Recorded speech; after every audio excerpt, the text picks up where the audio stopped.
একঘেয়ে পটল খেতে আর ভালো না লাগলে একটু স্বাদ বদল করতে পটলের এই রেসিপিটা কিন্তু অবশ্যই ট্রাই করে দেখতে পারেন। নমস্কার বন্ধুরা, সোনালীর কিচেনে সবাইকে স্বাগত। আজকে চলে এসেছি পটলের একটা দুর্দান্ত স্বাদের রেসিপি নিয়ে। এর জন্য এখানে আমি 8টা পটল আগে থেকে ভালো করে ধুয়ে ঠিক এইভাবে খোসাগুলোকে চেঁচে নিয়েছি। এখন এগুলোকে একটা সাইডে আমরা রেখে দিলাম।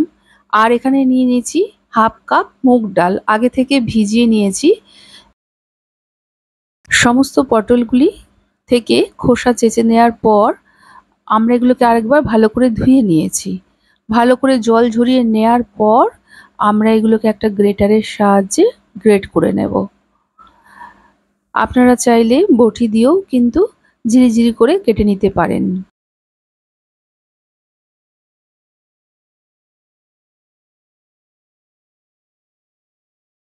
সব পটলগুলো আমাদের কিন্তু গ্রেট করা হয়ে গেছে। এবার এই গ্রেট করা পটলগুলোকে আমরা ভালো করে এরকম চিপড়িয়ে চিপড়িয়ে জলগুলো বের করে নেব।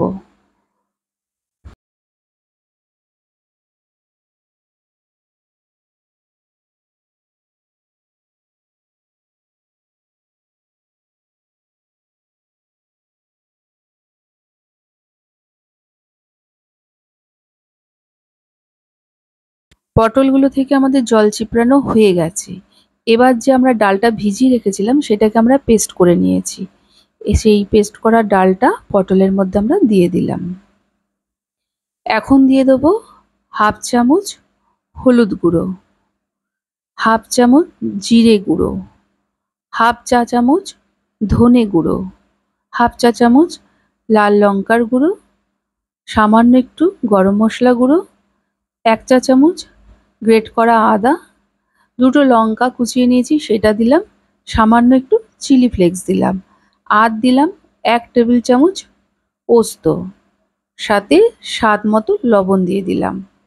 এবার সমস্ত উপকরণের সাথে এটাকে আমরা ভালো করে মেখে নেব।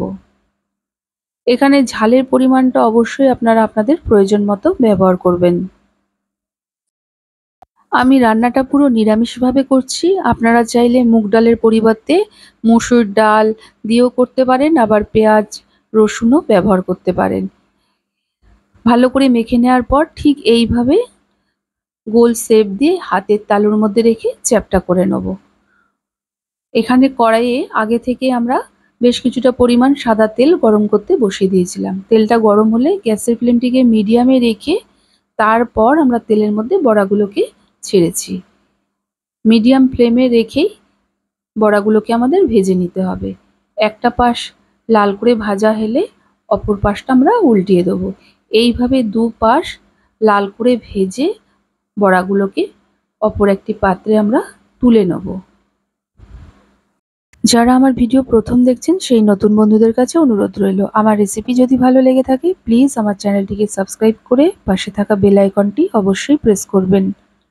এতে আমি যাই রেসিপি আপলোড করি না কেন নোটিফিকেশন সবার প্রথম আপনার কাছে গিয়েই পৌঁছাবে। বাকি সমস্ত বড়াগুলো কিন্তু ঠিক একইভাবে আমরা গ্যাসের ফ্লেমটিকে মিডিয়ামে রেখে ভেজে নেব। ডাল ভাতের সাথে খেতে তো খুবই ভালো লাগবে, শুধু মুখে খেতেও কিন্তু এটা অসম্ভব ভালো লাগে। একবার হলেও এইভাবে বানিয়ে ট্রাই করবেন। আর কেমন লাগলো আমার আজকের এই রেসিপি অবশ্যই কমেন্ট করে জানাবেন। ভালো লাগলে একটা লাইক ও প্রচুর শেয়ার করবেন। আজ তাহলে এই পর্যন্ত, আবার চলে আসবো নতুন কোনো রেসিপির সাথে। সবাই ভালো থাকুন, সুস্থ থাকুন, ধন্যবাদ।